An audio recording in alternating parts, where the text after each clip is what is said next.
പ്രയാസങ്ങൾ പറഞ്ഞു എന്നല്ലാതെ അതിനിപ്പോൾ അത്ര വലിയൊരു പാർട്ടിക്കകത്ത് എന്തെങ്കിലും ഉരുൾപൊട്ടലെന്നോ എന്തെങ്കിലും ഇഷ്യൂസ് ഉണ്ടെന്നൊന്നും അതിന് അർത്ഥമില്ല. സ്വാഭാവികമായിട്ടും ഒരു വ്യക്തി ഒരു സ്ഥാനം ഒഴിയുമ്പോൾ അദ്ദേഹത്തിൻ്റെ പ്രവർത്തനങ്ങളെക്കുറിച്ചൊന്നും അയവർക്കുമല്ലോ. ആ രീതിയിൽ അദ്ദേഹത്തിനുണ്ടായ ചില പ്രയാസങ്ങൾ സൂചിപ്പിച്ചു. അപ്പോൾ ഞങ്ങളൊക്കെ അന്ന് അദ്ദേഹം തുടരണം എന്ന് ഹൈക്കമാൻഡിനോട് ആവശ്യപ്പെട്ടിരുന്നു. പക്ഷേ ഹൈക്കമാൻഡ് തീരുമാനമെടുത്തു. ആ തീരുമാനം ഞങ്ങളൊക്കെ അംഗീകരിച്ചു. അത് ശിരസ വഹിച്ചുകൊണ്ട് തന്നെ അദ്ദേഹം സ്ഥാനം മാന്യമായ രീതിയിൽ അദ്ദേഹം സ്ഥാനം ഒഴിയുകയും പുതിയതായി ഹൈക്കമാൻഡ് നിയോഗിച്ച സണ്ണി ജോസഫിന് അതിൻ്റെ ബാറ്റൺ കൈമാറുകയും ചെയ്തു.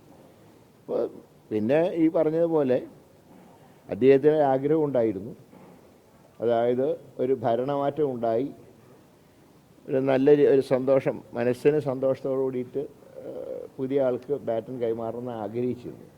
ഏതായാലും അദ്ദേഹം പാർട്ടി പറഞ്ഞ് അദ്ദേഹം അനുസരിച്ചിട്ടുണ്ട്.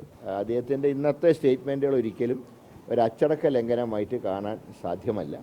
അദ്ദേഹത്തിൻ്റെ കാലത്തെ പ്രവർത്തനങ്ങളെക്കുറിച്ചും അദ്ദേഹത്തിൻ്റെ ആഗ്രഹങ്ങളെക്കുറിച്ചും പറഞ്ഞത് ഒരു തെറ്റായിട്ട് കാണേണ്ട ആവശ്യമില്ല.